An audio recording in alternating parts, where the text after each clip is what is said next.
Hello, and welcome back to the Triforce Tactics Podcast. This is episode 33. You know, I know what episode it is every time because I just look at the title of the stream, because I would never know otherwise. But we have Mort with us today, Mr. Mortdog himself.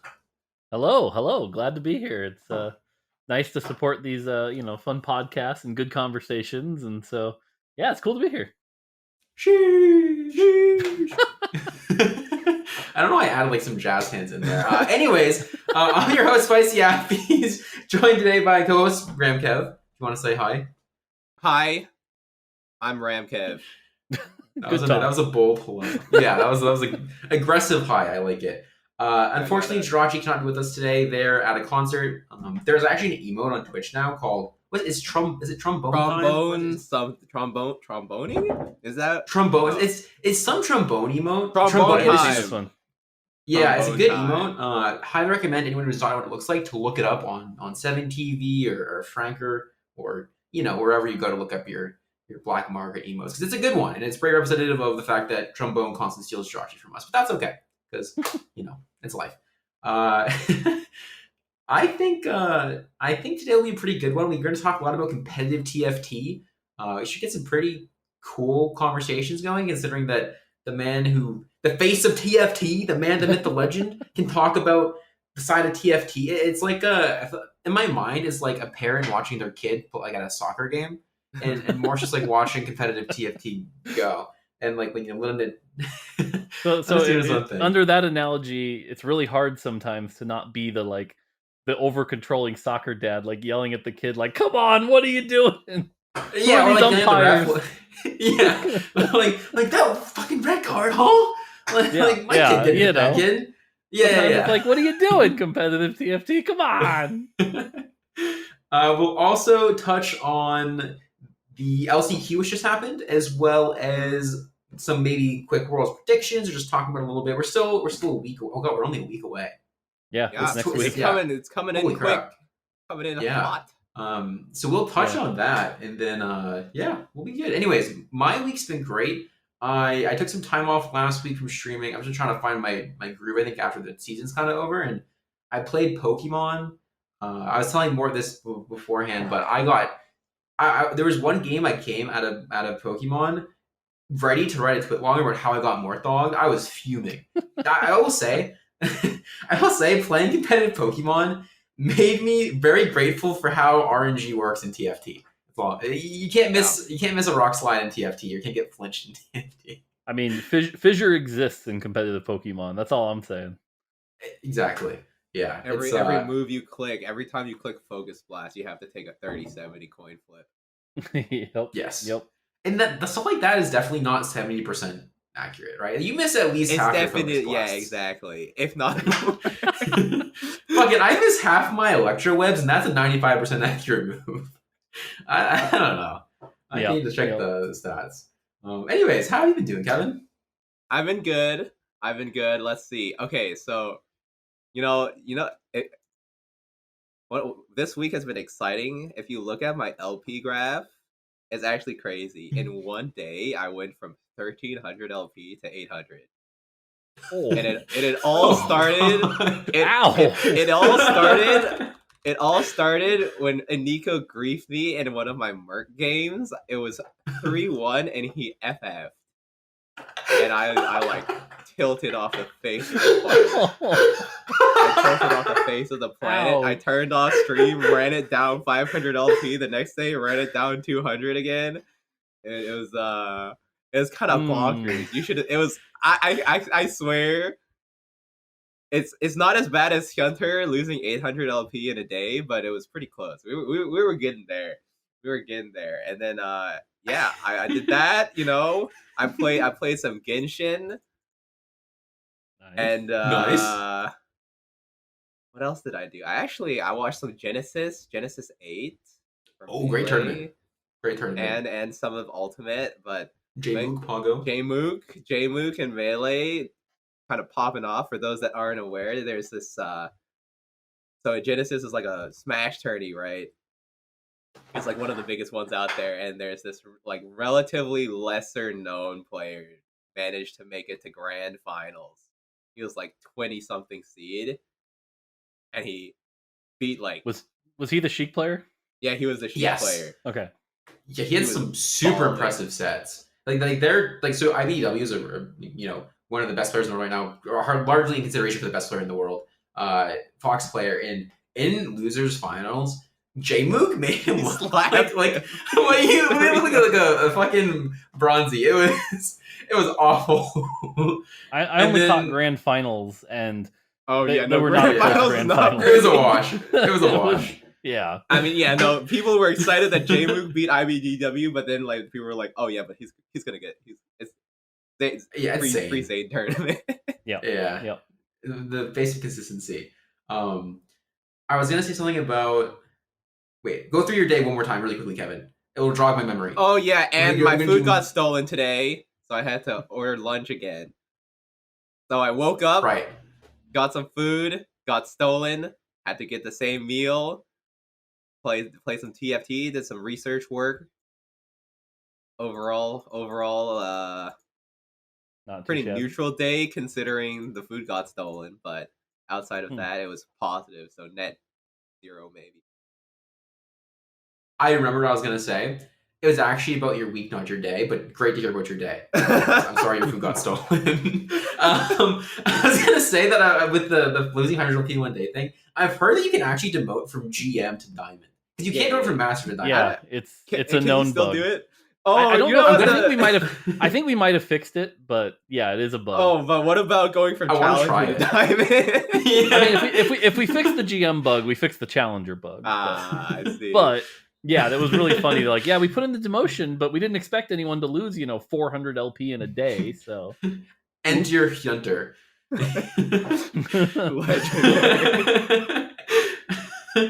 How has your week been, Mort? It's been good. I've been on vacation last week and this week, so I go back to work Monday.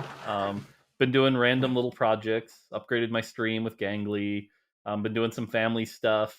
Let's see. Yeah, we're setting up the pool finally because it's starting to get hot here, so the kids will be able to play in the pool.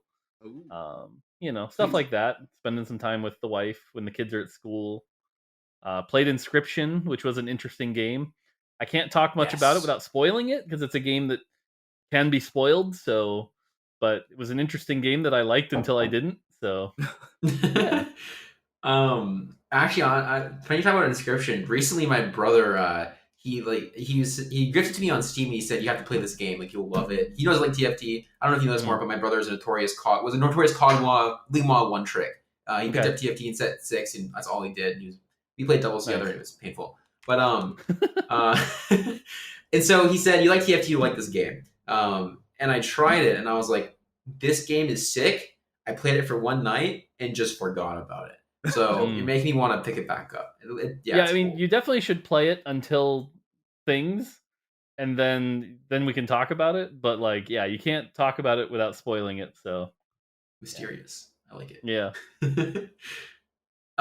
Not mysterious is the result of the LCQ. Oof. What a pivot. Because it has happened. It has happened. Yeah, no, it's out there. You know what happened.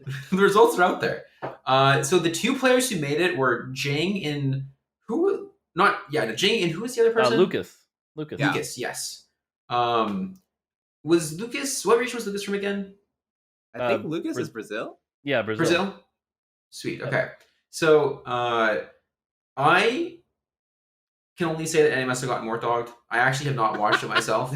What? No. See, honestly, Jing's an amazing player. It's really cool to have a region like Brazil represented in Worlds. I think that's, Latin America, South America. I think it's been a long time coming to have some like big representation. Although we had in Worlds before that was, did we have Latin America in Worlds before? I mean, they've been at Worlds. It's the same regions. We just upped the number of reps. So. Yes. Still sick. Yeah, I had Latin America. Good friend. I watched the tournament because I was casting games 3 and 4, which hilariously enough, both of them turned out to be Voracious Appetite games. So that was kind of like anticlimactic casting. It was a really good tournament. I think it's honestly like, I wish we did more stuff like this with the whole cross region because it was very hype seeing the different regions, and I think a lot of people were underselling Brazil especially and how well they did that tournament.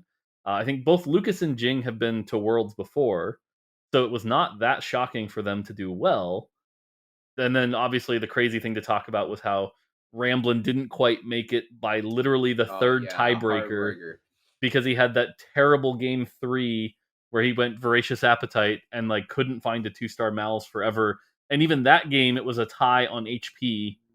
Like they both were at -13, but he lost that tiebreaker and got 8th. So it was just like very heartbreaking for the NA fans. But overall, it was good TFT. Like a lot of good comps played, a lot of people doing well. Lucas did really well, and then almost threw it at the end there. And so yeah, it was fun. Yeah, I mean, I definitely need to go watch it. I kind of just decided to take a step back from watching stuff until Worlds, so I focus on other stuff. But yeah, I heard about the tiebreaker with Ramblin. So I think there is not, I won't say controversy, but there was some discussion about it because the third tiebreaker I think was number of 8ths when and generally in North American tournaments it's or we're used to as a region is it's the last like tiebreaker is it no average placement's first. It's that's first. Most recent placement. Yeah, most recent placement. Which I think so. What happened right was that he went 8th. He had 1/8 and Lucas did not, and then he got first the last game, and Lucas got second, if I'm not mistaken. Yep. No, it was Jing got second. So yeah. Jing got second. Okay. Yeah. Or wait, it was Jing. Oh, sorry, right. Jing was the. So it was. I think there was a conversation about it because a lot of America is very used to the third tiebreaker being not number of 8s, and so not that it's kind of arbitrary. I think what the tiebreakers actually is, and obviously it was all set up beforehand, so everyone knew what the rules were. So there's not really anything to be said as like in terms of this was wrong or like this is kind of I mean you know how it is. It's anytime the results don't go the way you want, you start questioning the rules a little bit. There's those people who do. I think they asked me what the tiebreaker should be for Worlds based on how that went. And I do think the number of 8s was definitely one to pull out. I don't think it's like the most favorable.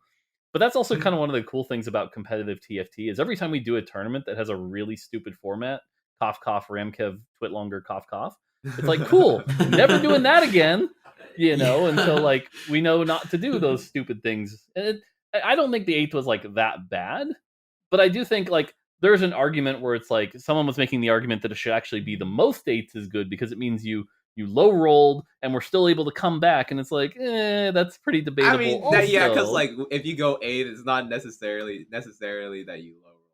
Yeah, that's how I play ladder. Most right, it could just be that you greeted or whatever. Yeah, and so that's debatable. But I think what was interesting is as I was helping them with the World's tiebreaker rules, it's like there's some really gross scenarios, especially in multi-lobby groups, where it's like, what happens when 2 people literally get the exact same scores, the exact same games? It's like, how the hell do you tiebreak that? Yep. So, I think that. Do they still do Swiss at Worlds, or is it? It's 6 lobbies, and you're gonna play in like with 3 games, and then rotate 3 games. So okay, because I remember like the set 4. I mean, the set 4 one basically. You never end up with that just because they put all of the like highest scoring people together and then. Oh yeah, it's not that this time because again we talk about learning from past formats. That format had the problem where like 4 China players end up in the same lobby, and this whole like weird conversation of like it was in my advantage to lose, so I got into the easier lobby.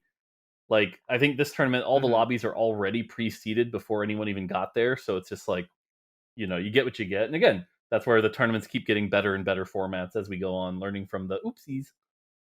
Yeah, I mean, there's been a lot to learn from as well. The set, I mean, there's been a lot of situations at least in the North American scene of like these weird tiebreakers / like it's good to lose things, and honestly, that's indicative of us needing to change that because I think that those situations, as much as they've popped up, because like there are 2 big ones, right? There's myself and Setsuko in the Challenger Series. Like Setsuko it was beneficial for him to lose that one game. Yep. And then there was this recent one with DQA at regionals, which I think it ended up not mattering actually whether he FF'd or not in that spot, but it still was beneficial for him. Right? He was guaranteed to get through. It was another way to guarantee himself through, rather. The Setsuko one I think was like bad, right? Like we know never do checkmate format with more than 1 spot mattering, right? Like checkmate format is great for Worlds and probably nothing else. The DQA one though, I think is really fun. I actually think that's a fun scenario. Like, I don't think that's anything to like raise arms about, right? It's like you end up in a very niche situation where you can like sort of control the outcome in a minute where you're gonna end Yeah. up being.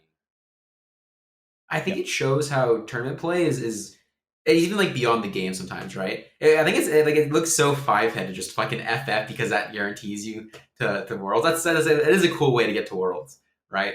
Because it didn't really take away from the hype of the event, I would say. Yeah. Plus, it was like the secondary thing, right? Where it was like whoever had the best average scores across the whole tournament got to go. And like that secondary condition was actually kind of cool because it didn't just turn it into like, okay, top 4 of 8 move on. Okay, like it's already decided. Like there was actually some drama behind it. So that was fun. I don't know. I would definitely do that format again personally. Yeah. Yeah, I think that one was good. I think checkmate formats in general, in my personal opinion, it's good to move away from them for like these qualifier events and stuff. I think checkmate format at Worlds is like I think it's makes it a much more enjoyable thing to watch to not have a winner before the last game, right? If there's 7 people going last game that can win, then it gets really really cool. It's not like the best way to really say who was the best player on the day or anything, but I think Worlds is and we can talk about this. We talk about Worlds more. We can just start talking about Worlds with this, but I think it's good to have Worlds be like a showcase of like hype moments and like how cool it is to watch TFT. As much as it is about the competition and deciding who's the best player and stuff, I think it is good to make it like a really good thing to watch. Yeah. I'll also say I think it's the competitive argument, right? Like the whole conversation you just said about like finding the best player. You look at any sport, any competition, and I think you can make that argument of like, did really the best team win? Did really the best player win? Was there some circumstance that day? And so especially in a game of variance, it's going to be harder to find. But yeah, as long as it's an entertaining thing to watch and competitive, I think that's what makes a good esport. Yeah, it's this kind of tricky balance of competitive integrity or just like how well you are finding the best player with how fun is it to watch. And I think it's and again with variants like TFT, it's often not the case that like the best you can't really have the best of both worlds in any situation, I would say. So Worlds, any predictions? Any like big like this is my dark horse? They're gonna win the whole tournament. I mean, as far as people go, I'll admit my favorite going in is Casey Double. The way Casey Double played during the EMEA qualifiers, he played insanely well. He like the final day, he played 6 different comps, had top 4'd every game, played out of his mind. Andy's a previous Worlds winner already, so like that story of like getting a second crown would be really cool. So he's kind of like my favorite going in. I think Dark Horse. The other thing, it's kind of funny if you remember last year, they had the 20th people and they did the like day 1 play-in, and I think it was Esha and I forget who the other one was. It was the JP representative, the Japanese player. Yeah, they had to both do the play-in, and then they both ended up making it to the final day. So I kind of want to see Jing and Lucas, who had to do this last chance qualifier, then I'll go all the way to the final day and maybe even make it. Like that would be kind of a cool story as well. Yeah, and I think it'd be really cool to see Jing win because Jing's been so high. I remember when we first started hearing about Jing, right? I think it was must have been set 4 Worlds where he was like he was destroying the ladder in Turkey. Yeah, and like it was not even close. He's the best player by a landslide, so everyone's like he's the god of TFTs and coming to destroy everyone. I remember we were doing the casters fantasy draft. And I got first pick, and Jing was my first pick because at the time he was so ridiculously hyped up, and then he ended up getting day 1. But yeah, like that was definitely, and like I said, seeing him come back and seeing him do well would also be another cool story. So those are kind of my top 3 right now. Yeah, Kevin, do you have any like region you think is gonna do well? So okay, I first have a question. Do either of you know if that Titans Rek'Sai build came out of China or not? It did. It did. Everything comes out of China nowadays. China is never winning. I refuse to believe that China is going to win. That comp sucks. It is so bad. It's pretty bad. Yeah. Oh my god. What was really funny is seeing all the people then try to copy it and go through like the 2-day process of realizing it was bad. Like- It's like I'm just sitting there going like, guys, come on, it's Titans Rek'Sai. What do you think's gonna happen? Yeah. Oh, Like, no, man. man, I just didn't hit my declaw. I didn't hit my declaw on second Titans. That's why I lost. Nah, it's There's none of those. You see a Titans freaking Red Side walk up on like 2 bodyguards, take a little bit, not get through the scrap shield, and then die at a last whisper Sivir, and you're like, oh. And Who the hell thing came with, up? Who told me to play this? And the thing with like 3-starring strikers as well is that I feel like Rek'Sai synergies just don't really, at least the striker side of things, right? Like you don't get a lot for 3-starring striker because you're getting base AD and but percentage wise, like it kind of falls off the higher. It's why like 1-star Sivir is so good, right? Because you just that's. I was talking about this. I've talked about this a couple times, but yeah, Sivir continues to be, I think, a big mistake, not in like her design, but in the way she interacts with her traits, as you mentioned, both striker and hex tech. Like they don't care what star level she is, and so like realistically, there should have been a little bit more math done to make sure that the jump from 1-star to 2-star Sivir was actually meaningful. And so like, it's very different though from like set 6, right? Where like in set 6, if you have any 1-star 4 cost and they're on your board as your carry, you're dead. It's doomed. Goodbye. Yeah, there's between 1-star Yone and 2-star Yone. It might be the biggest unit level diff I've ever felt in TFT. Yep. Because 1-star Yone would just sometimes blow up. Yeah. Well, yeah, especially a melee champion. It's like they need the HP and the AD. Like 1-star Jhin 6.5 is like passable-ish. Yeah, you need the right units around him to make him feel really good. You need a solid front line, basically. But if you have neither of those, it's like... Well, yeah.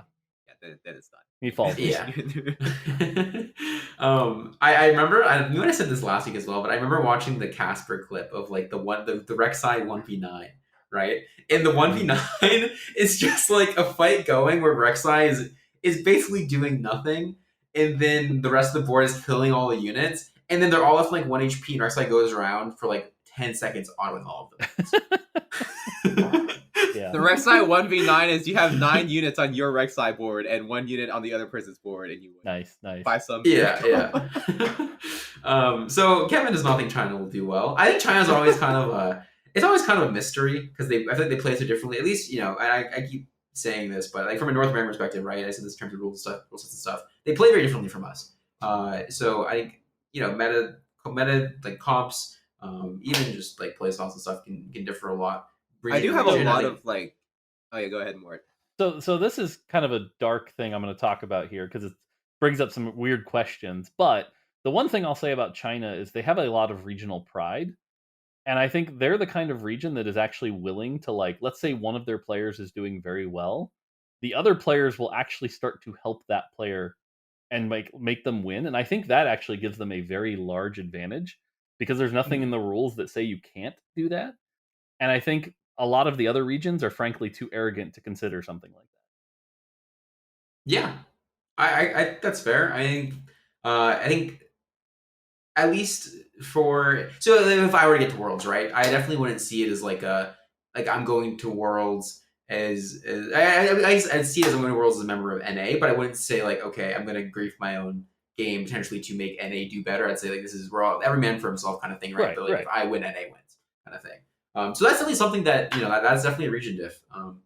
I think I also think that like for China, like I know I just made fun of them for reroll Rek'Sai because I think it sucks, but like I think they're like the region that's most likely able to like find some kind of like optimized comp that nobody's ever thought of. Like they're the region that came up with like frontline Draven, or like They also Spark Trundle.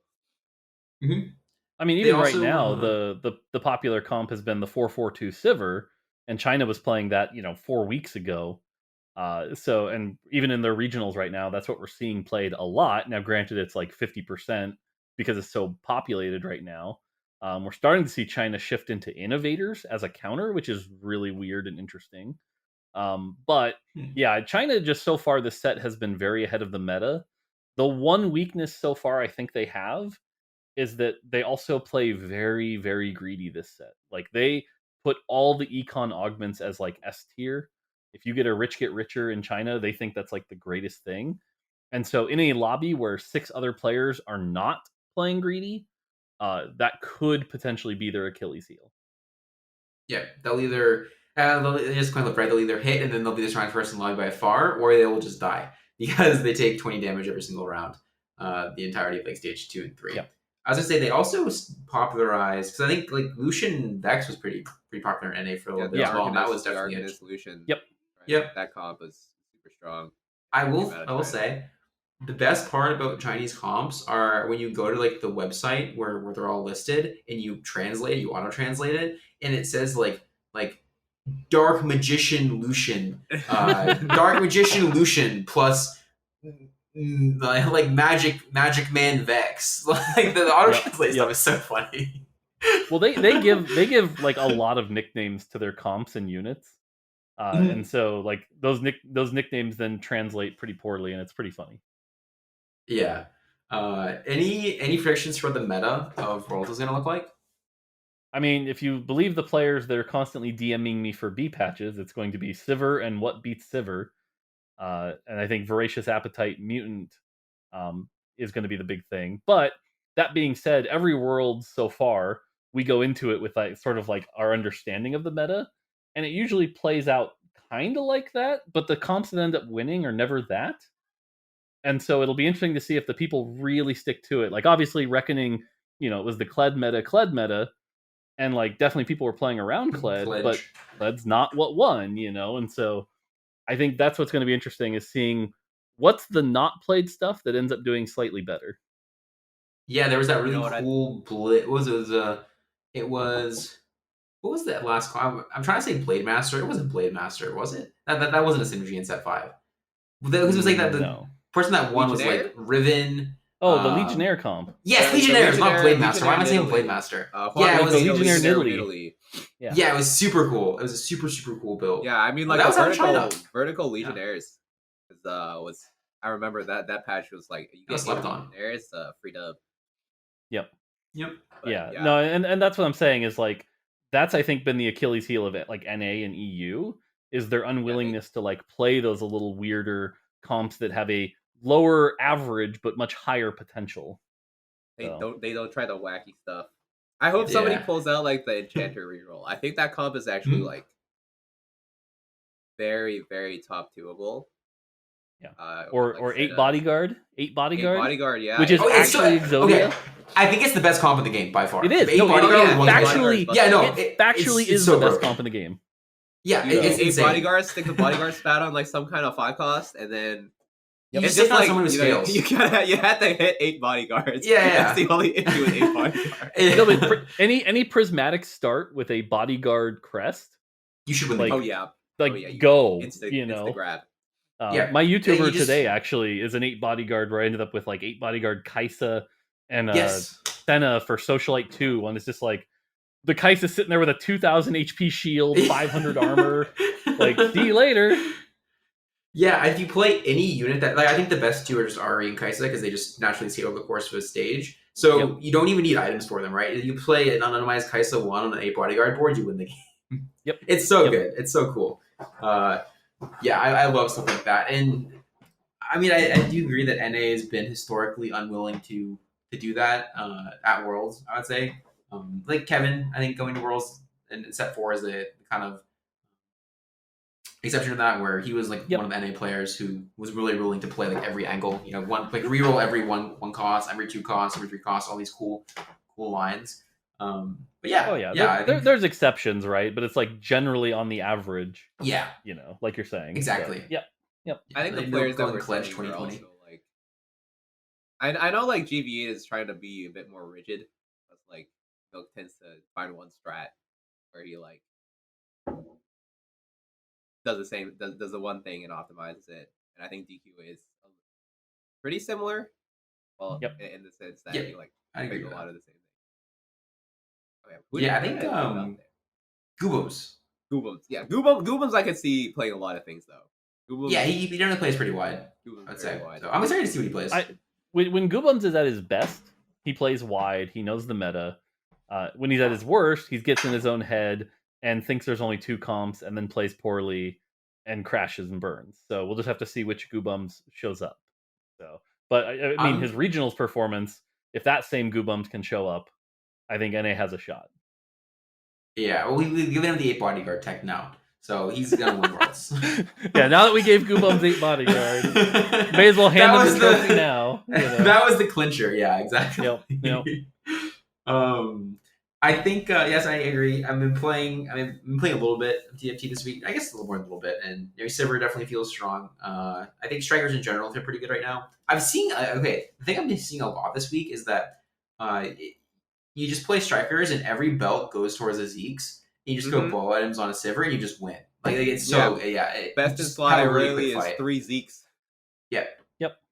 Yeah. No, like I said, I think Sivir is definitely like the easiest comp to make work. It has a lot of options. It has a lot of flexible build paths. The scrap shields are frankly nutty, providing a ton of value. So it's like it's definitely, when you can pull it off, it's really, really good. And with certain augments, like a strong back foot or anything else, scrap emblem, or just it's a very, very good comp. So, and that's not to say there aren't a lot of lines that beat it. Is the big thing, right? There are a lot of lines that cap out a lot higher than Sivir. They're harder to find. They're harder to catch on to, I would say. Yeah, that's what I'm saying. Like from a purely average standpoint, I'm confident Sivir's the best comp, right? Yeah. If you looked at average number of top 4s from any position, it's probably Sivir. But that's not how you win Worlds in a 6-game format. Yeah, exactly. I think it's tough to learn all the lines too, right? Because there's some lines that like an augment opens up, or like a certain unit at a certain early point in the game opens up, and those are the things that can be tough to catch on to. So now that we're talking about Worlds, this is a great time to start talking about just kind of TFT in general. And on the topic of augments, how do you feel like augments have done in competitive TFT? The answer is mixed. I think from a viewership standpoint, they make games more interesting to watch. I think, seeing the same comps in the same patterns over and over is not a healthy viewer experience. And so seeing alternate variations long term is going to be really, really good. Seeing people adapt to, gold lobbies versus silver lobbies versus prismatic lobbies, I think that is healthy and increases the skill depth. All that being said, though, I think this is like Augments 1.0, right? Is like, and this is kind of spoiling like one of the articles that's going to come out soon, but it's like it was a starting point, right? It's like, are these the right stages for augments? Are these the right power level for augments? Are these the right distribution rules for augments? Probably not to all 3 of those. And so it's like I feel like there's a lot of room to improve the system, both for not just competitive play, but just in general, right? Like clearly there's been some weaknesses here, but I think looking at that, you have to look at the system as what it could be, not what it is. And under that lens, I think it's an amazing thing. Yeah, I mean, I could not agree more wholeheartedly. I fucking love augments. I think augments increase the skill expression in the game like by a country mile. I think as a player, I think I'm saying I think a lot, but I mean I do think a lot. I guess sometimes. So I think that prismatic augments have been the least enjoyable experience so far competitively. It feels like prismatic lobbies can be really volatile, and those are the ones that are hardest to really like get like really juice. Like sort of, for example, a really good player will make a silver augment feel like a gold augment, right? They'll make their board work with that augment in such a way where it's really valuable. And then a prismatic augment kind of feels like it's harder to like mix and mold, and like some are just, if you get the wrong one at the wrong time, it's kind of fucked. When somebody gets a good prismatic augment, it's sort of like I think the way that I would think about like the best part about augments, I think, is as this another layer of like decision making onto the game, right? Being able to make more choices, like an increase in skill expression, which is really nice. And then, but I think like if you're like a competitive player and you end up in like some prismatic lobby on like 4, you're having like your standard game pace, and it's like 4. What is the time? 4-6, and it's like boom, prismatic. And you've like been clawing your way back. You did a roll down on level 7, and suddenly prismatic hits. The power level of the lobby just shoots through the roof because a bunch of people got like really good prismatic augments, and then you got like sort of mediocre picks. That's when I feel like that's when it kind of feels a little bit iffy, or like feels bad for the player, right? Because I guess it's just like the power level of the prismatics really makes the swing kind of like very big. Yeah, so the thing to look at, and this is sort of my job as like, one of the designers and the lead of the project, is I agree with everything you're saying about like prismatics in their current state, right? Like clearly, if you get golden ticket on Force 6 and somebody else gets, I Yeah. don't know, new recruit, let's just like a generic example, it's like the disparity there is obviously incorrect, right? Like this is what the hell. Because golden ticket at 1-4 is very different than golden ticket at 4-6. Right. And this is what I'm saying. These are the learnings that we're sort of grasping with as we move into sort of Augments 2.0. And so when you're having these conversations, instead of talking about what is, it's like, let's talk about what should be, right? Because Right. let's be clear, I doubt prismatics are going anywhere as much as certain people want to rant that like prismatics shouldn't exist. They're not going anywhere. But the question is, like, what is the power level of a prismatic at 1-4? What does that look like? Let's find a baseline. I'm going to use golden ticket as an example in this conversation. What if this is made up? This isn't actually real. What if golden ticket existed at 1-4 as is, but then we made golden ticket prime at 4-6 that is the exact same thing but comes with 50 gold, right? And it's like, because again, I'm using that as a slightly exaggeratory example, Yeah. but the point is, it's like, hey, the augment power is not the same at the early game and the late game, and so we need to account for that, right? And we need to just figure that out. These Yeah. are the kind of learnings. When you saw early glimpses of this, right? Like Electrocute and Ludens starting to scale as the game went on because they were wildly OP at 1-4 and garbage at 4-6. And so, like, these are the conversations like us and the team are having, is like, how do we make augments healthier and better? Well, how do we do that? And I think there's a lot of ways to do that. And I think like one Yeah. of the things, like a lot of players will sort of have this misconception, like if they have a bad game because of augments, they'll sort of think that like augments are the reason why, like they're Yeah. like just the concept of augments is terrible, and they're like, I hate augments, right? I got screwed over by augments. But like these are all things that can be worked out, right? They're like, like think about like in a perfect world, if all of the augments are balanced and you can choose between any augments, but like your augment decision has like some like it has an impact on what your current board looks like, then it's great. Then it's like fantastic, right? And it's all just a matter of like getting whichever one in line, etc. And I think part of the reason why some people are frustrated is but it's just part of the growing pains. I think getting used to like because So it's interesting because if you look at TFT, I've said this before, but like TFT is a game where like everything is a bunch of variants, right? Your shop rerolls, your item distribution, your carousel choice, your matchups, everything is variants, right? And the entire game is how you play against the variants. To oversimplify it, imagine every variant outcome, like a shop, is a coin flip, right? So every time you press reroll in a shop, it's a coin flip, and we'll either say you won or lost, 1 or 0, 1 or 0, right? You got bad items, 0. The shop gave you a 2-star you needed. That's a 1. Augments are like flipping 10 coins all at once. It's not like it single-handedly decided the game, and you can clearly still win because a bunch of your other coin flips were 1s and not 0s. But because it's the biggest event of coin flips, players over-index on it and go, that's why I lost. And it's like, well, it's clearly the most impactful reason to your to your senses, but it's not actually why you lost a lot of the time. So Yeah, so I have a hot take here, and I feel like this a lot over the course of the set, that I feel like people who complain about augment diff just don't play around augments well.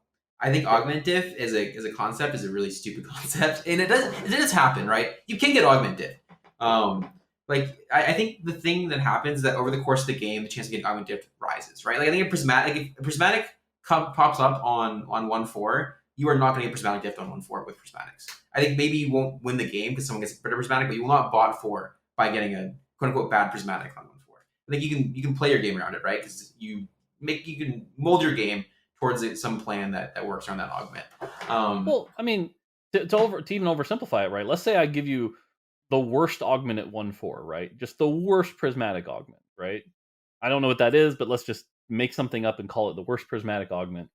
The reality is you still could high roll your units, your items, get a merc cash out, whatever, and still win the game.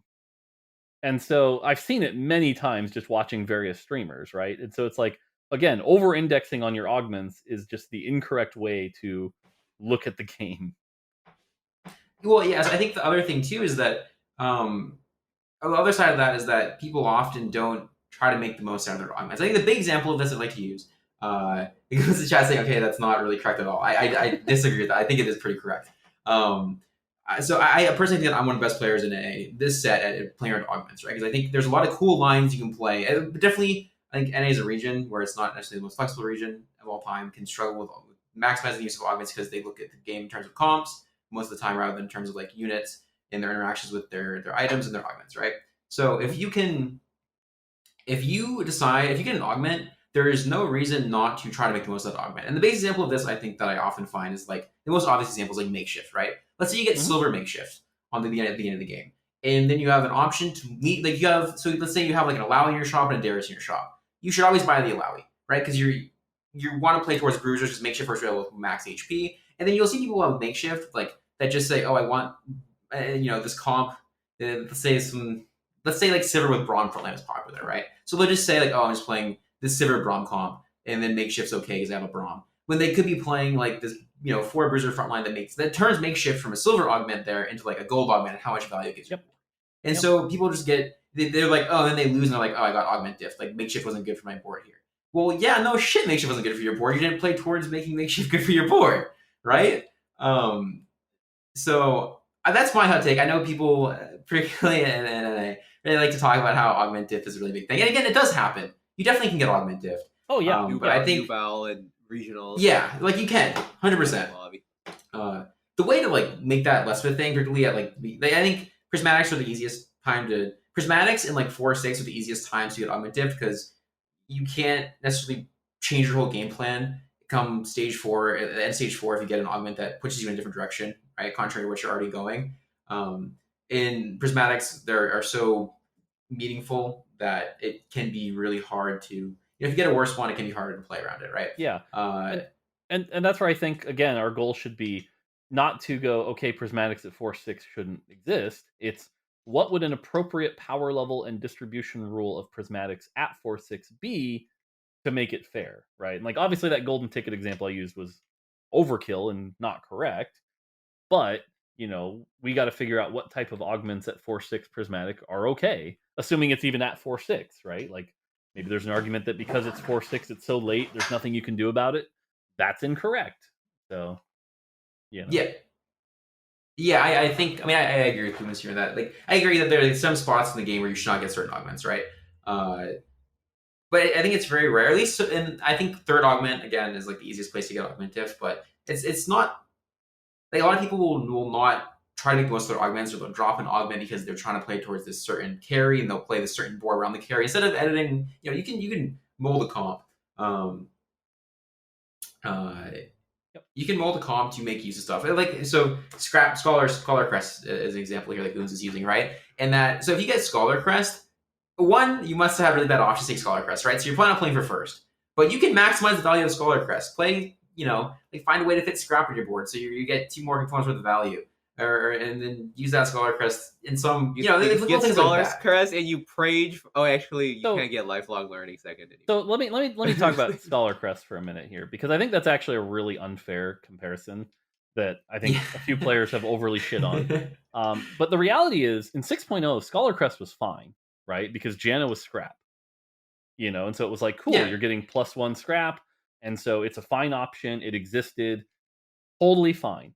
The other thing is, as I've kind of talked about before, is like when we shipped the augments, trying to get 200 augments out, we went with like, hey, all the hearts are silver, all the crests are gold, fine, there they go. And very clearly we're sort of learning that, like, look, they're not all created equal, right? A bruiser heart is not the same as an innovator heart. Oops. And so that's what I'm saying. Augments 2.0 are going to take it to the next level and sort of figure that out. But looking at Scholar Heart and going at 6.5 and going, how dare this exist? I totally knew better. Like, get off your high horse, Drop the mic. Well, it's like, a game with like 6,000 different moving parts and someone going, one moving part isn't correct. Like, you're right, but like, get over it. We'll keep working on it. So. Yeah, I mean, there again, yeah, the power level augments really differs, right? Like something like Scholar Heart or Scholar Crest is going to be weaker than like Sharpshooter. Yep. That's just what it is. But and that's not to say like I think Augment Diff is real in that like it sometimes you're not enough, like your augments aren't good enough to get a top one, and that's just it. Like sometimes your items aren't going to get a top one, sometimes your rolls aren't going to get a top one, right? That's just part of the game. But I think the idea that like getting bad augments will just make you bot 4 or like bot 2 or something is almost never true. It's much less often. It happens much less often than people I mean, think. like I said, it's no different than not hitting your 2 stars or getting Yeah. bad items. Like, yes, there are many things in the game that can go wrong. Augments are one of the things that can go wrong. And even in, Augments 4.0, assuming we get there, right? There's not going to be this world where every augment is the perfect choice for you. Like, there, even in the future version of perfect augments, sometimes you're going to look at these augments and go, darn, this isn't exactly what I was hoping for. Yup, that's TFT. If you've been playing this long, I'm sure you figured that out by now, right? Right? Yeah, I think it's fine for people to be. Like, for example, I think criticizing the fact that Scholar Crest exists is like that it is fine. It wasn't a good thing for the game, and eventually Well, got yeah. taken out at that point. And like stuff will change. It's not like that's not to say that we shouldn't voice when something's obviously not working, but not everything's gonna go perfectly in a given TFT anyways. So Yeah, it's like one augment is bad, therefore all augments need to go. Is like a Yeah. that's Yeah. sort of like Yeah, because augments are great for the game. the one that's been on Me my too. radar Yeah, I personally agree. as a player is a binary airdrop, right? Like that is one where just the ceiling is so high at this point that like Oh yeah, that was and I think Yeah, that's clearly been a case where I think like has probably been gold for way too long. But this is what I'm saying. Like as we move forward towards the next set, it's going to be a question of like, what is the actual power of a bronze augment, a silver augment, a gold augment? What are their ceilings? Are we okay with their ceilings? Right? Junkyard was really, really powerful for a long time. Now it's like meh by -1, and so that's going to be a lot of like, because the nice thing about the system now is we don't need to add 200 more augments, right? Like that's not what the system needs. What it needs is refinement. And so I think, but again, to your original question of like, are augments good for competitive? I think as they refine, yes, augments will be good for competitive. In their current state, Mhm. it's a little dicey. It's a little dicey. Yep. Totally agree. Agreed. Or I think it's going to be really good for the game in the long run. 100%. It adds a lot more depth and yeah. So on the topic of competitive TFT, we'll go on a little less contested of a topic, a little less controversial / potentially Wait, that was confusing on any controversial? side. Wait, was how did we easy. even get down that line of conversation? I'm trying to remember where we. It was the augment pivot from talking about. Are augments good for competitive? Was the question. Yeah. Okay. So this is going to be a pretty easy one, Mort. Yeah. Who's your favorite player? Ooh. Easy one in quotations. Yeah, if you don't have one, that's fine too. so easy. Like, if you don't have one, you have multiple. People want to know. I mean, look, what I'll say, I'll give a few examples, is what I like are players that approach the game the way we always envisioned it, right? Which is like open-minded, trying out lots of different lines, as you said, and are generally a positive attitude, and not like overly positive, because like I'm fine with critiquing, but just like generally happy with the game, or generally happy to talk about the game. And so, to that end, I can give a few examples. Not to kiss ass to the host here, but Spicy, you've been a great example of this set. The Gnar game. I'll always look at that Gnar game that you played, and that Gnar game was freaking brilliant. Every caster's like, "What the hell is he doing with this blue buff Gnar?" And then you win the lobby. Like that's the dream of TFT. Ramblin is another great example. When Ramblin comes to me with a complaint, I take it ridiculously seriously because Ramblin doesn't complain often, but when he does, it's like, cool, let's have a good conversation. Dasic has actually gotten a lot better at this as a EU example. But those are just some examples, and like I said, there are many others. But that's kind of my like what I'm looking for in a competitive player is someone who like plays to win, has a good attitude and is willing to be like, yo, this shit sucks, but like, let's talk about it. Yeah, I would say so I have like a favorite player of all time, and then like just players I like. So I really like watching / just interacting with, and I really respect players like Kevin and Ramblin. I think they're probably my two people who play right now that I could not respect more in terms of play style. And just like obviously the homies. GV8's right up there too. I got into TFT on Goose. And then probably of all time though, and this is gonna be a throwback, is Pult. I think Pult I learned the most from, and he was the coolest TFT player I've ever seen. Pult was good. Pult was awesome. To answer your question a different way, by the way, though, is like there's the play style as like a competitive player, but then there's also the like entertaining streamer, and like sometimes you're looking for two different things when you're watching a stream. For sure. And so as far as entertaining streamers go, as much as Soju complains a lot, like Soju is entertaining as hell. Oh yeah. I also find Raditz is also very fun. I like watching Raditz, but those are that's for entertainment value as opposed to the way they play the game. Yeah, I have like 1 billion channel points in Soju's chat right now. I never talk, I just lurk, and I'm gonna gamble them all in one shot to get enough for VIP one of these days. Nice. But I'm too nervous every time a guild pops up. It's like go first or anything else. I'm like and then and I don't do anything and I wait. Nice. Kevin, what do you think about? I mean, mine is fairly obvious. I have a Twitch clip about it. It's Ham Gang. Oh. But outside of that, it's probably GV8. I think. It's partially because I think I've been watching him the longest, so it's just like is there a psychological phrase to describe what does that kind mean? of situation? Like things like the psychological phrase homie cry. You would kiss a homie with GV8. Can I just say I'm so happy for him as far as his arc goes, because I know he was doing really, really well, one of the top, and then there was this like brief lull where I think he was sort of questioning if he was going to continue, maybe looking at like becoming a caster, and then like decided to stick with it, and now here he is going to Worlds. Like that is an arc, and that is awesome, and I'm really hoping he does well at Worlds. Yeah, me too. I mean, he's having him be like one of the prime inspirations for my for just me getting TFT along with Pult from set 3 onward, right? Like watching him, getting that lull and then come back to where he is right now it's been so fucking cool. I'm so happy for him. I could not be more excited to see him play at Worlds. And it's amazing that he got there. Watching it's like set 5 regionals, set 4 regionals, just always I'd always be in GVH chat every single time. And it was always a heartbreaker, right? And then we don't talk about set 3 regionals though. Oh yes. Actually, were you there set 3 regionals? I was watching. Wait, what set 3 regionals. Was that? Did you get day 1? That was the one with Kurum and saw if you were there. So this I don't remember the crazy things about checkmate format, because GV8, Sox was like, if anybody remembers those lobbies, Sox was like way ahead of everybody in terms of points. If he gets first, it's over, and whoever's this is the 2-2-2-2-2, right? Yeah, the 2-2-2-2-2. He was like one tricking Bang Bros, right? And so one of the games, it was Kurum versus Sox. Final 2.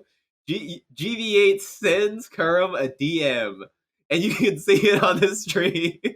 He sends Kurum a DM telling Kurum how to position his units to beat mech board, because this is the way that mech worked, right? Victor shoots a laser, right? And the laser goes from one corner to the furthest unit, right? So he's like, you need to put your Vayne and your Echo on the same side so they don't both get completely fucked.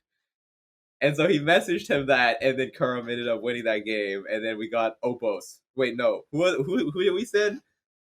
Yeah, it was the Oceania player.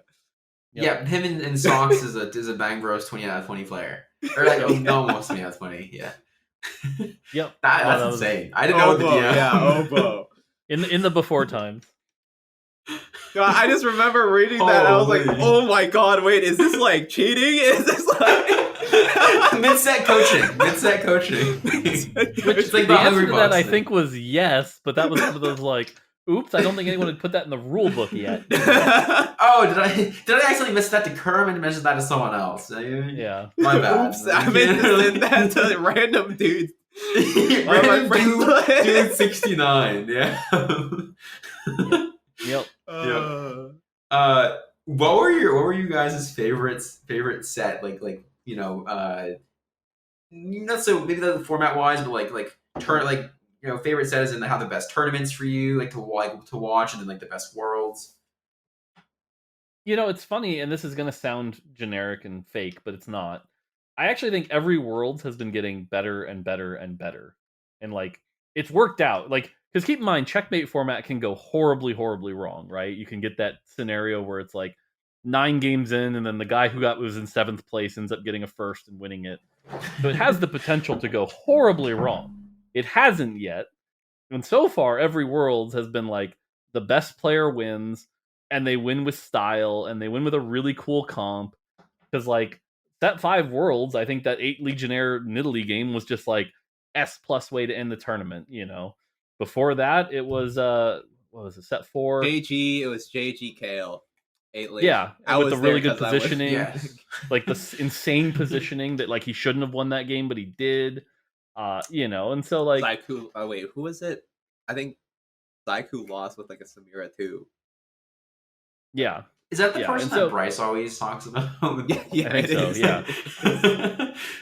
And so, for me, my most favorite so far has been Set 5 Worlds, and I hope it's funny too because Set 5 was kind of a rough set, but it had a great Worlds, and also a really lame format, right, with the whole play-in thing. That was not great, but the results were fun, and so I'm hoping Set 6 can top it with really good format this year, a lot of good competitors, but we'll see. Mm-hmm. What about you, Kevin? I got you mid sip. Oh yeah, it's probably. I mean, it's definitely Set 4, but that's personal bias. Yeah, because you were there. I was there. And I'm gonna say Set 6 personal bias, so I don't blame you. But I also really enjoyed Set 4. I Chosen was one of my. People will shit on Chosen, but I still think Chosen was such a fun mechanic. Look, if we've learned anything about sets, it's that people will shit on them while they're playing them, and then about 6 months from now, they'll call them the best thing ever. I'll continuously shit on Set 5. for sure. That's the one set that I'll. All right, yes, fair. Shadow items, yeah, shadow items will be one that I think. But even then, Just I Shadow see Blue. people. I see those Reddit posts that are actually, I think shadow items were really good, and I missed them, and you're like, hey, I get it. So, Who there's likes always Set someone. 5? Dax likes Set 5. I thought he liked Set 5.5. I'm pretty sure he also doesn't like Set 5. I hope he doesn't like Set 5 for his sake. Not that it's okay. Honestly, not. It was a kind of a bad set. It was just not. It's the least fun set comparatively, I would say. Look, I think 5.5 will go down in history as the most improved mid set. Oh And yeah. I don't think Yes. we'll ever top that. Set 5.5. I don't think we'll it. ever top that. I think Set 5 is the only time playing TFT that I have legitimately not had fun. It was in the forgotten meta when everyone just donkey roll on 3-2. They'd roll this roll them to 0-3-2, have one vein, and then top 4, and I was like, oh man, this is not what I want to play. Set 5.5 was Set 5.5 was a great comeback from that. It was definitely a big mid set. Plus, there were so many cooler things that you could do, the frontline Drave and stuff. Before it was Set 5 went from verticals. You had the same color boards. Towards the end of Set 5, it was everybody choose a color and you buy the units with that color. Okay, there's a design has thing. so much diversity. There's a design thing in there that's really frustrating to deal with because, okay, obviously verticals are good for the game, especially for newer players. They need to exist, and then obviously their colors starting to match made it easier to oh yeah, buy all the green units and play them. But it has started this meme of buy all the green units, win the game, and it's God. Yeah. it's still the right call to make all the green units the same. It just makes things so easy. Yeah, when the meta was just there's a yellow unit comp, a red unit comp, a blue unit comp. Blue unit comp. Yeah, no. Can you go for the green one? But it's better than like set 3 when it was like every comp is purple. What do? Yeah. So like clearly it's gotten better, but Yep. No, I agree. I will say the one issue with that is that I can never tell the difference between a Twitch and a Singed and a Nocturne and a Jarvan. I will hit these shops and I'll be like, oh my god, I just hit 3 Jarvans, my 2-1 my like 1-2 shop or 1-3 shop. And then it's just not. It's just 2 Jarvans in a Nocturne.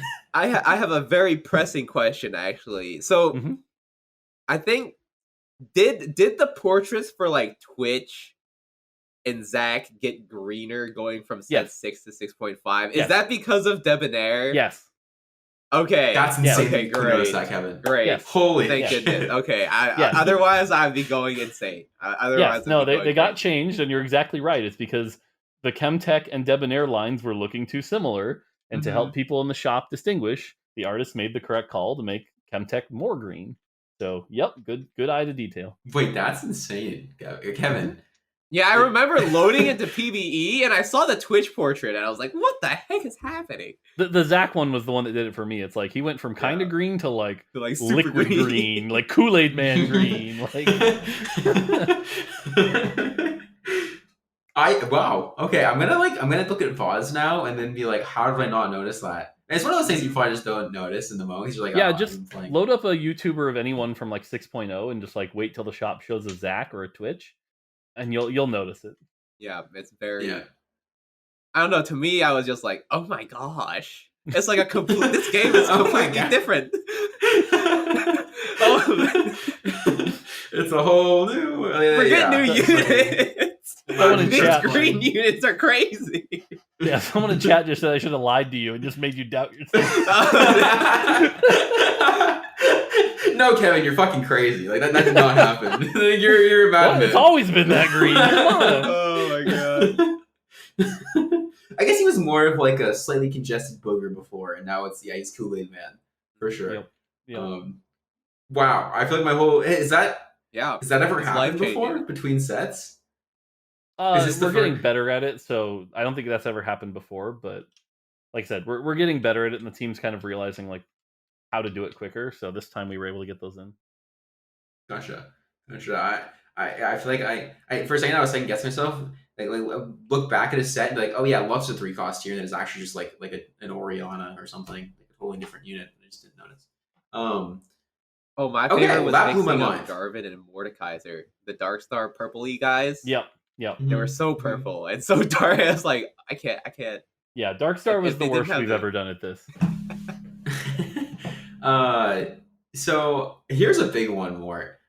How do you feel about stuff like Fortune and Merc in a competitive setting? Or for competitive TFT? I think they're good for the game, but with a big asterisk.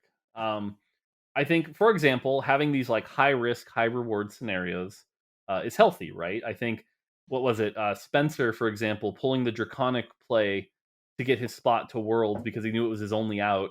And then he like high rolled the 5-turn egg, if you remember that. Yeah, you got a huge one. You got like, a fat egg, right? And like those storylines are important to keep TFT interesting. I think that being said, Fortune and Mercenary at this point is so solved, where it's like if Habit 2-1 play, otherwise don't, right? Like we've got to figure out a way to introduce this kind of play style and dynamic in a different way. We can't do it again and again and again. I think that's going to be our big challenge. So I think they're important to exist for the storylines, but at the same, we've got to do something different. So. Yep. Yeah, I agree. I think they're great for the game. I mean, I think it makes the casual experience of TFT so much more fun because there's like, oh my god, I hit Mark on 2-1. It's this massive hit of dopamine, and then you cash out and you get like 6 Nikos and a Jinx 2, and you're like, oh my god, I said Jinx 3 on 4-5. That wouldn't really happen, but you know. Yeah. My favorite was Janza or Huan Z. Set 3 Worlds was a Space Pirate 1 trick, I'm pretty sure. Yep. That was some exciting stuff. Yeah, the design philosophy, like, let's get real, like, philosophical for a second. Imagine if we made a trait that said if you had it at 2-1, there is a 1% chance you win the game at 5-1 and a 99% chance you just don't. Like, it just literally at 5-1 it goes, ta-da, you win, everyone dies. Like, 1% chance.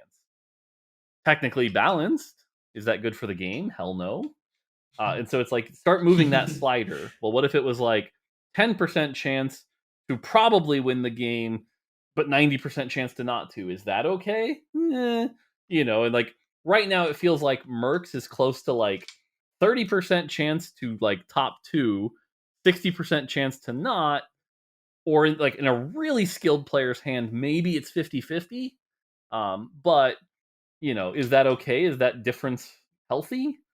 I think we're still trying to figure out where that line is, and I think it's debatable. I know there are some players that are like really not looking forward to checkmate format possibly being decided by 2-1 mercs.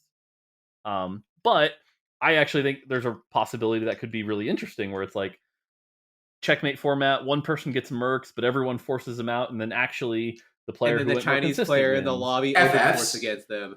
Yeah, just FFs against them. Yep. So we'll see. But like I said, at the very least, I don't think we can do another lost streak economy trait anytime soon. Gotcha. Yeah, I mean, I think it's really fun that you summed it up perfectly. You summed it up perfectly. The new tech is you get to craft collector. Oh. I love that. Collector's you know a what it fun is? That's what you do. You take out a frozen heart and make it build collector instead. That fixes everything. That's the B patch for Worlds. Have you ever played Pirates Collector GP? Yes. That is the most fun thing of all it's time. So he just poops out 3 gold coins with his all. And like I said, these highs that you're describing are what keep TFT interesting, right? It's like you want to play for those crazy stories, and so definitely want to keep stuff like that. Again, it's just finding a way to do it while also being competitive, and that is a tough line, but we're going to continue to challenge that line. So, yep, sweet. Okay, so this is moving a little bit away from competitive TFT, but I have to ask you more. And I did warn you about this beforehand, but do you know what the fuck's going on with Yordles in League? We talked about this like a week or two ago. Lore-wise, I have no idea. Oh yeah, like their age. How the heck is Corky like 2 years old? Yeah, I don't know. Admittedly, me as a designer, the one thing I don't care about is like lore in games. You're like, you're playing Elden Ring and everyone talks about their deep lore, and I'm like, I just don't care. Me swing weapon, me kill bad guy. Like, I don't know. Or I don't know if I forget when it was. Oh, it was during we were doing the co-streaming of regionals, and we got on this conversation about like which Yordle would you date. Oh yeah, and that like it just didn't end for an hour. Everyone was debating which Yordle you would date. But what I will say is like I'm a huge fan of Yordles. Yordles are actually some of my favorite champs in like League of Legends. I was a Teemo main when I first started. Oh snap! But fellow Teemo. I'm gonna call the degenerates. Oh no! The Teemo top lane. Teemo top lane. It's a Z1 trick. Hard.gold. Season 3. Yeah. But yeah, I actually don't know, and I don't know. Maybe I'll ask. That's fair. Who knows? I mean, I just figured that like you were the potential in on getting some of the Yordle down low and what's going on in the Yordle. Yeah, I mean, if you look at like the Legends of Runeterra cinematics, that's probably like the most recent stuff, I guess. But is that the one where it was like it was like Corky going to save Teemo who got caught by like GP or not GP, it was like Graves and yeah, well there was that yeah. cinematic, but then there's also been like the cartoon ones after where like the girl explorer Yordle was going to different regions and occasionally would go back to Bandle City. Oh, so at least that's like kind of recent. So okay. I mean that's honestly more than I expected to get. So that's I feel like we're slowly finding breadcrumb after breadcrumb on this trail to figure out like whether people know what's actually happening with Yordles or it's just this big, incredible lore dump of. There's different timelines and universes. Yeah, definitely not my area of expertise. That's for sure. That's fair. That's fair. Not So a here's lore something. nerd. Now that we've taken our Yordle detour, what do you feel about? I guess this is kind of a too open a question. I'll narrow it down a little bit. But so with kind of grassroots tournaments in TFT, we've kind of been lacking them for the most part. How do you personally feel? What do you think is the best way to start to like make those more of a thing, or make them more likely people to enter? Yeah, that one's a It's a hard tough one one. because it is a tough one. Because I did like the 3 Mortdog madnesses. I think we've seen like Fight Night. We've seen some grassroots ones. The challenge is, and I don't know how to solve this, is like a lot of the TFT community, not all, but certainly a size of them is like, unless the prize pool is greater than X, no interest, right? Because why would I participate in this when I can go make money doing something else? For whatever reason, this has been a community that's been much less willing to be grassroots, and I don't really have an explanation why that is. You compare that to like Smash, which you were just watching, and like those tournament prize pools are silly. Like they're not even real prize pools, but like they get hype as hell, right? Like, and I don't have a good explanation. I don't understand it. I personally, as a gamer growing up, like I just want to compete. Like, to be honest, Yeah. it pains me that I can't play like Fight Night because it'd be fun. But Mhm. I don't know. And I think that's been the big challenge because I've seen a few places like try to do it. Right, they'll do these like $100 free entry tournaments, and I just don't know how many people they get. So I don't know.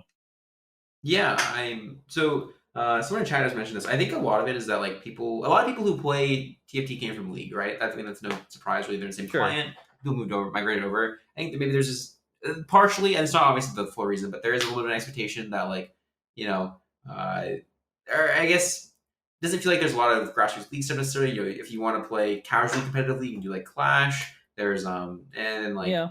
there's ladder kind of as that environment, and so maybe that's like part of the mindset coming over. I also think, at least in terms of Smash. So I grew up on Smash, right? That was my big Mhm. big thing I played competitively for a lot of my life, and what that consisted of was going to tournaments, meeting friends. We like watch Yep. tournaments together, and there's a lot of like personal interactions and a lot of like really good friendships that came from that. And so I think that's something that TFT is an online game. It's really booming in the COVID era. Has been lacking. Like Oh. I know Ganguly has Yeah, been talking TFT about got making big COVID. like like TFT Summit and like LANs and stuff, and those would be great. I think for the community just in general. I mean, TFT really hit its legs when Set 3 came out. And Set 3 was literally like Set 3 literally came out the day we were sent home from work to COVID. Like the timing could not have been worse in that regard, right? Like Mhm. the fact we've had like no LANs since the frickin' what was it? The Set 2 Invitational, I think, was like the last real LAN. I don't think I've So seen a LAN happen since I got into the game, which is like beginning of middle of Yeah, Set they've all 3. been. So yeah, that's insane to think about. I yeah, mean, because I remember I hopefully, was casting something. I was like something near the end of Set 2, and yeah, and then like literally 2 days later, it was like go home, COVID. So yeah. yeah, I think you're right that hurts. I think you're right that the Riot expectation also throws a monkey wrench into it. I guess TLDR, maybe TFT should have been made by Nintendo, and then no one would have any expectation. Sheesh! Woo woo! You're there, air horn. Hey, They would go Nintendo. straight to grassroots. They're like, "Oh, Nintendo released it. Off the grassroots we go." I mean, Yeah. well, I mean, look, I worked at Nintendo, like, but we know, right? Like, they're not really supporting tournament scenes, unless you're even BGC is like not really supported. It's like you win a BGC tournament, you get like you get Pokemon Flush and $200. No, not So literally, you but get that's what it gold feels contro- like. It's Yeah, funny, literally, too, 'cause, gold like, controller. even the Nintendo stuff, right? Like that gold controller, it's like it's one of those things that like, 30 years from now it'll be worth like $1 million because the crazy collectors will want that stuff, Yeah, but I can't pay rent tomorrow now. Right. Yeah. Well, and Yeah, and that's like I don't want to get into this too much, but like that was actually one of the coolest things for me was the tournament you won, SpicyAppies, and you did the interview and you were like, yeah, this is a month or two rent. And Oh, that was yeah. a big deal to you. And it clearly showed the difference in perspective of some of the players, right? Is like, for you, that was awesome. That was very helpful. For others, it's like, whatever, and it's like, I don't know. It's gross when that becomes the motivating factor as opposed to what it used to be 20 years ago, which was playing the game to compete and have fun and compete and see who's the best, Yeah, I think the top level there'd be players who have both ways, right? Like I think I don't think it's necessarily right to like demonize. Not that's what you're doing, but they should demonize people who are in it for money, right? Because it's their right to be in it for money, and I think that's I'm sure I think someone who doesn't enter tournament for money or want to enter unless there's a lot of money. If these top players who will say stuff like that, like they love TFT and they love to compete, and I think maybe it's not worth that time when they could be streaming and making more money, et cetera, right? And I think that's there's not gonna be made that. I don't think it's bad. Then, like, I guess. Let's pretend I was a big streamer that had more than 2,000 viewers every time I streamed. It's like having these tournaments and then like setting up things where your viewers can like bet on how you do, and like I forget, a bunch of streamers have done this, right? Where it's like every time I bot 4, I'll gift 20 subs. It's like you can create really, it's just great content, like So I don't know. But like you said, everyone's motivations are different, and that's fine. So yeah, I get where you're coming from. I mean, I'm very much on the same side that you are, and that I enjoy the competition, and like the money is amazing. Like always, like 3 months of rent, or it was it ended up being like 3 months of my share of my rent, which was fucking amazing, right? Nice. Like I win a TFT tournament, now I can pay my bills. It's amazing. I remember like the first time I did well in a TFT tournament, I was like, this is crazy. I can now afford to purchase things on Uber Eats. Oh yeah. I ordered a pizza like the next day. I was like, oh my god. Delivery, baby. I don't have to get my ass out of my chair and go get that. They bring it to me now. Basically TFT enabled you. I see how it is. It definitely enabled me. And it was like, I'm so part of the reason I compete, like I love competition, I love getting good at TFT, and that's why I compete mostly, but I would be lying if I said I didn't like the money wasn't part of why I want to win, right? It's definitely an aspect of the why. Of course. Right. And that, yeah. It's just, again, you look back at like season 1 of League, right? And it's like the guys who won Worlds, the Freaks Basement memes, it's like, what they hold like a $25,000 check for the 5 of them? It's like, esports have come a long way. And so, I don't know. But like I said, that's right, like different motivations, but like I said, grassroots stuff I think is good. Everyone talks about one of the golden ages was during set 3 with, what was it called? The Challenger Series? Where they were playing like every week. Yeah, they had Challenger Series. I think they had that both set 3 and set 4. Like at least the beginning of set 4. And more stuff like that is good. The other thing that's challenging with TFT though is just like the time frame, right? It's like, let's say you wanted to run a tournament with 128 people. How many games over how many days do you have to play to make that work?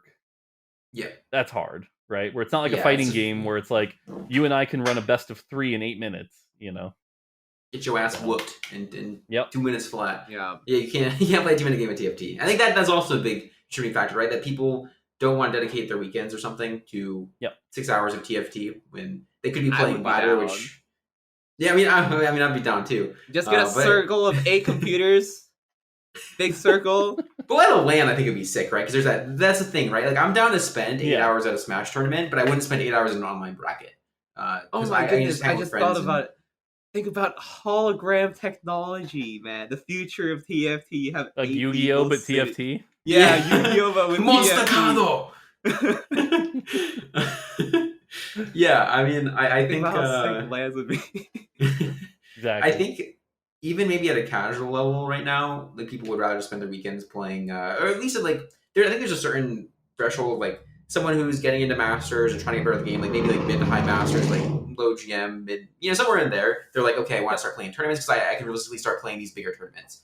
But someone who's maybe like Diamond or below, and this isn't necessarily true for everyone who's like in Diamond and below, but they're probably more likely to say, like, I'd rather spend my weekend playing ladder because I can gain LP.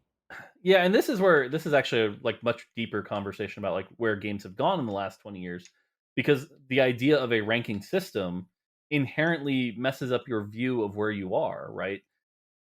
Go back to Melee, right? You would play with all your friends, you would play maybe at your school, whatever, your locals, and you're like, I'm the best in this group, I'm so ready for tournaments. but you had no idea how good you actually were, right? I remember I was clearly the best Smash Brothers player in my group of friends, and first tournament I went to, I got 0-2-0-2'd, right? It's just like, that's how it is. Now with a ranking system, it's like, okay, I'm Diamond. There's a Grandmaster player in my lobby. I expect to lose. And like that messes up the like ability to even just have these sort of like casual tournaments because everyone already sort of knows where they fall on the ladder. And like that makes it harder. So Yeah. I mean, yeah, there's definitely an experience of being an O2er for a while, right? Like I remember it makes you grow, and that's not really something that happens ladder because you can see the big perspective more or less, right? And they have the whole thing panned out in front of you. You can't. I remember when I was I was winning. I started winning my locals after like a year, right? And I was like, okay, I'm gonna go to a bigger thing. I'm gonna go to mass and go to a tournament. And I was like, okay, there's no fucking way I lose to anyone. Oh my god, I just learned my Meta Knight up air strings. I went like 2-2.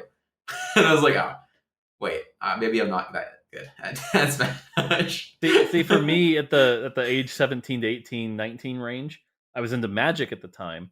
And Magic was like the exact same experience, except you'd spent hundreds of dollars to make a deck you thought was good, and then you get O2'd, and you're like, not only do I suck, I wasted all this money, and that was hard, you know. Oh, I have a very embarrassing thing to share here because I was actually never an experiencer of the O2 phenomenon because I was an Ices player and I cheesed. I showed up to my first tournament, brought out the Ices, won the first match. And so next week we'll be having 2 hosts. Kevin is off the podcast from here forth, just personal reasons. Nice. Wobbling bitch. No. Booted. I mean, I remember, it didn't cost money, but I remember the embarrassment. And my dad was like, oh yeah, I'll drive you this thing. It's like an hour away, but like you're really into it. I'll drive you this thing. And I was like, yeah, you can go off and do your own thing for like 2 hours. Like, don't worry about it. And then 40 minutes later, it's like, hey dad, I'm done. Yep. We go home. Yep.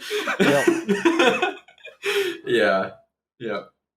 Man. I mean, that's I'm hoping when like things like PAX come back, like maybe we actually see like, tournament locals and stuff like that, and people who are willing to travel to that and just for fun. Like, I don't know. I'm hopeful, but like we'll see.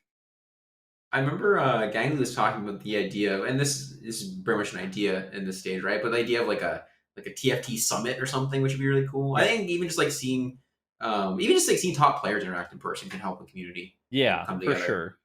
I think every time the Smash players do that, where they do the thing in someone's basement or whatever, like those are great. So yeah, seeing some great in-person interactions of like top 16 players or something would be pretty great. Yep, totally agree. All right, we can get into some questions. Mateo's been collecting them from chat. So the first one, and I don't know if this really pertains to what you work with, but are there any plans for Roasted TFT? Are there any plans for an in-client tournament or in-client tournament system similar to Clash for the league? Yeah, so this won't surprise you, but I'm probably not going to announce new features here on this podcast.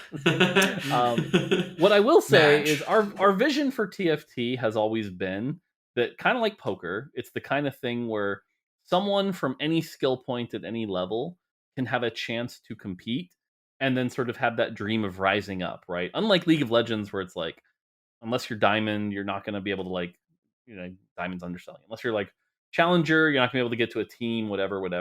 We're looking for that sort of like that poker story where everyone has a shot. Now, it's going to take time because the team has to grow and develop things, and just making the sets is hard enough. But long term, I think, we want to have a way for all players to be able to participate in some form of tournament, because tournaments are fun. So I think that's the goal someday. Yeah. Pete? Hi. Yeah, any thoughts, Kevin? Or I guess Wait, what? No, I have no thoughts about anything. Yeah, I guess this isn't we talked about this before. We talked about this idea before. Sorry, I was reading the other questions. It's a solid idea, so yeah, I think it sounds fun. Like some kind of way to just be like, I want to play in a tournament. Let's go. Yep. Boom. Yep. Let me smack some kids. I was reading some of these other questions and I was like, okay, maybe we've talked about that already. So there's half of a question that we have talked about. The first half is what comps do you practice the most at Worlds? We talked about it. Sivir, that's kind of the big one, I would say. And then what comps do you think are going to be played and go fast 8th was the other half of the question, which is kind of a fun one. I have 2 answers for this. The first one is obviously mercs. I think for all the mercs we talk about, there's going to be at least one player who 2-1 mercs, thinks he's hot shits, and dies at 4-2. I mean, we saw it at LCQ, I think, once or twice. I think that's just going to happen, and we're all going to go wow, he's dead at 4-2. That's crazy. But it's going to happen. The other one, and this is my controversial hot take that I know Kent doesn't agree with me on, but I think someone's going to get ahead of themselves and think they're going to play a strong Draven comp. And I think Draven's just going to get shut down hard in this meta. And that poor player, I think that Draven's just not going to do very good. Yeah, I think there's the Draven wet dream comp idea, right? It's this massive ass Leona in the front line who won't die and just sits there and lives forever. I like the Debonair version, the Debonair, excuse me, version of it. The Debonair. Excuse my French. Let it slip. You're trying to hide it all podcast. Nice. Okay, fuck it. The Debonair version of it, right? Funny story with Debonair, actually. But so it is this Leona never dies. She's a big solo frontline unit, and this Draven's in the backline stealing up with a Rage Blade. You sort of Rage Blade IUGS. And the problem with that is that that Draven's gonna die before that Leona every single time right now because how much AoE there is. Sivir, Victor, Ari even can position well. Exactly. Yeah. Well, see, that's I was talking to Goobums about this, and it's in a perfect world, a BT Draven would be a good counter to Sivir, right? Because he'd just be able to heal through all the light damage that Sivir was pumping out. The problem is the Sivir comp isn't just the Sivir comp. It's the Sivir, Aurelia, Jinx comp.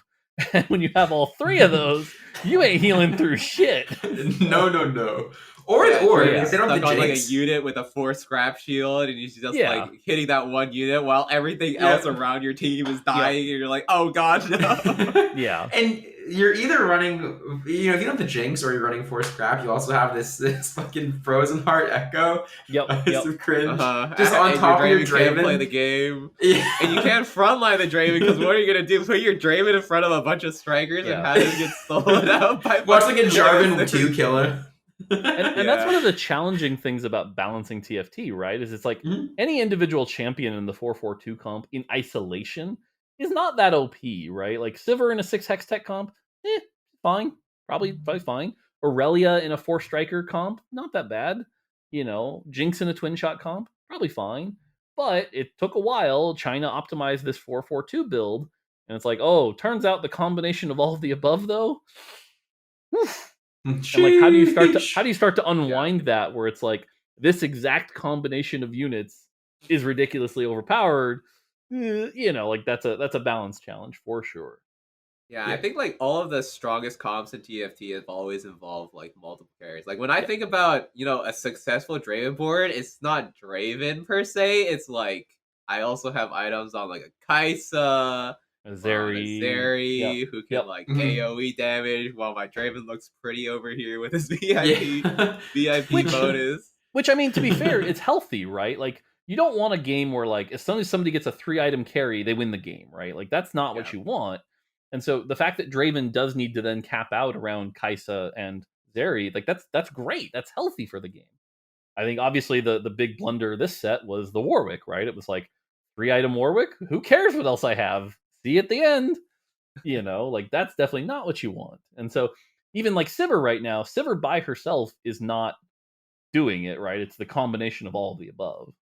Right. Yep. Or even the Hex Tech board, right? As Sivir plus Alistar is the big thing. Yep. Not just the Sivir. I can't wait to see somebody pull out the Rek'Sai tech. It's gonna be great. They're gonna crash. That's my prediction for the game. Will somebody actually pull it out? I'm trying to remember. Did they actually pull it out in the China? I hope not. It's hard to say. Hang on, I'm pulling it up here. They probably pulled out Tryndamere, but I doubt they pulled out the Rek'Sai. I mean, I see a lot of Bruiser Renata that didn't do well, so it's a question of did that Bruiser Renata play Kai'Sa or Rek'Sai?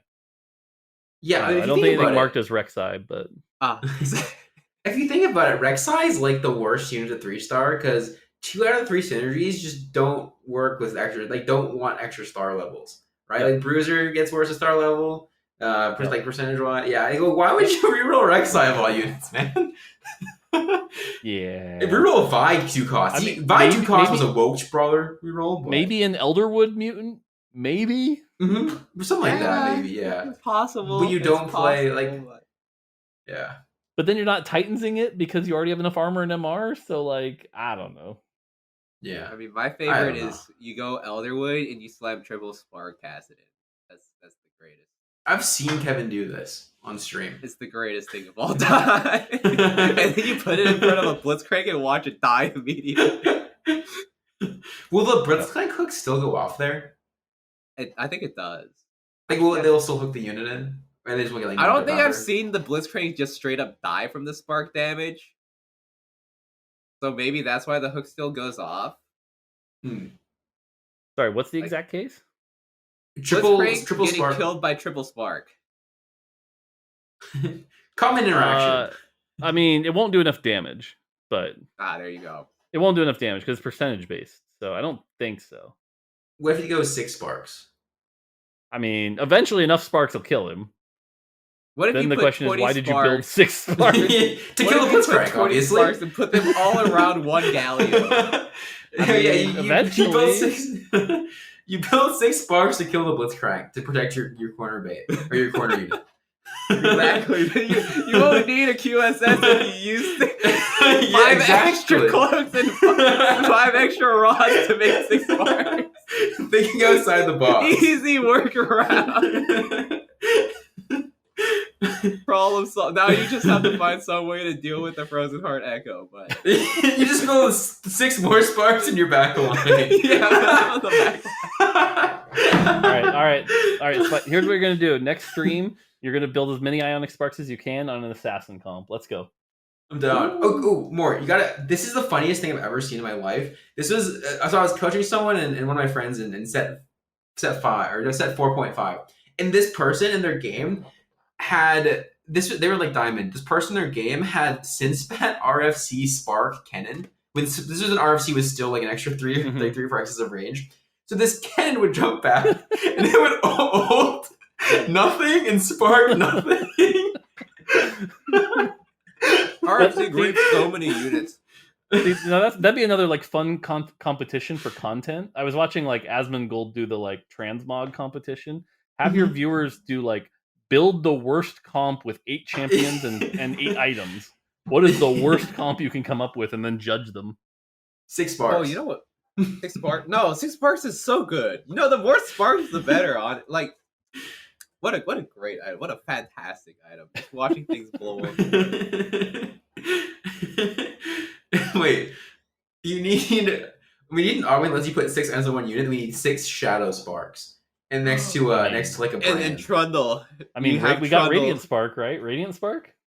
True. Well, we can just do 6 Radiant Sparks instead. I'm down. Just get those real quick. No big deal. Yeah, no, I mean... You just gotta get the same prismatic augment 3 times in a row, which I'm pretty sure that's not possible. Like, can you get... No, you cannot. Can we enable that just so that we can get triple Radiant Spark? You just get triple level up.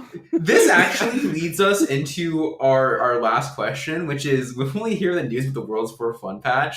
Or the post Worlds for Fun patch? And will that patch involve getting 6 Radiant Sparks? It will not involve 6 Radiant Sparks. So it's interesting. Right now, I think I've been on vacation, but I've been watching the team have this conversation. It's like, the question is, what do you do for the fun patch, right? Like, because obviously people start naming off the like ridiculously insane stuff, like get 5 augments, and you're like, okay, but no, let's not, because we don't want to ruin the game. So I had a brain blast moment. Okay, let's hear the brain blast. Okay.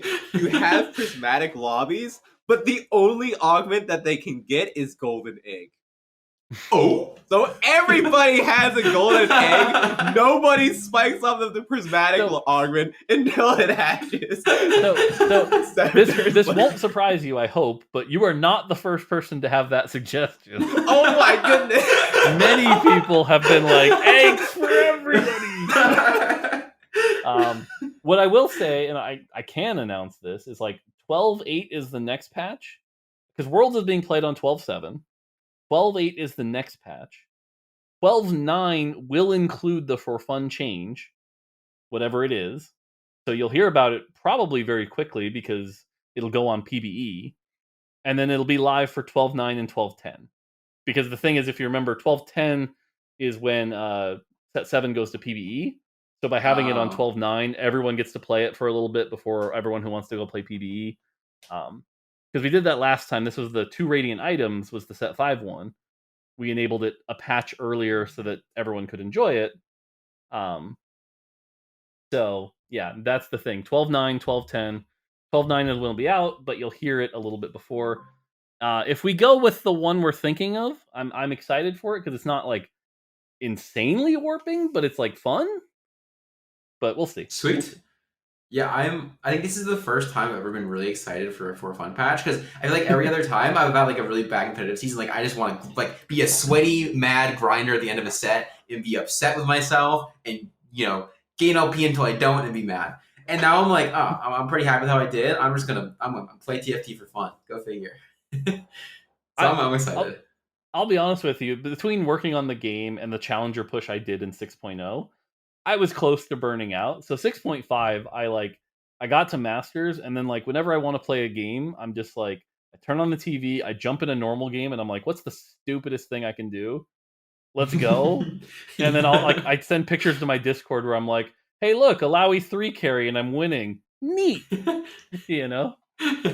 So that's been how I've been enjoying the game this patch, this set. Hell yeah. That's the way to do it. That is the way to do it. Triple Spark Cassidin because that is not stupid. That is fine. I did triple Titans Rek'Sai, and I agree with you. It was awful. I got fit. Yeah. I did this thing at the end of set 5 where I just tried doing Poppy reroll over and over again. And I swear she was bugged to like not gain mana properly or something because she was much worse than I thought she was. But I might have just been really bad at just figuring out how good Poppy was. I thought that set 5 was when you were doing Dobby Mommy.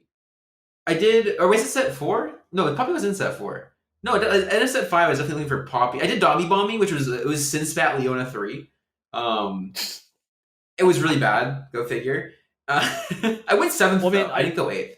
Well, like an example, I don't know if you saw the tweet I did yesterday, but it was like I did the Poppy with Jeweled Gauntlet Gargoyle Titans to get as much armor as possible, and I hit 8 Bodyguard, and the Poppy was critting for 1,500. Oh my god! I think that was fun. Yeah, I think at the time I was doing like Archangels, Shadow. No, I was Archangel. It wasn't Shadow Archangels, obviously. This is end of set 5. It was like Archangels, like Radiant Archangels or something like that, and like Gargoyles or like that, and then it would just be. The idea was this Poppy would just scale up infinitely, and then she would just fucking die. Yeah. Get hit by one last with her boom. Yeah, just dead. So. Yeah. On that note, though, we are gonna wrap it up there. Thank you so much, Mort, for being on. It means the world. Yeah. Any shout outs?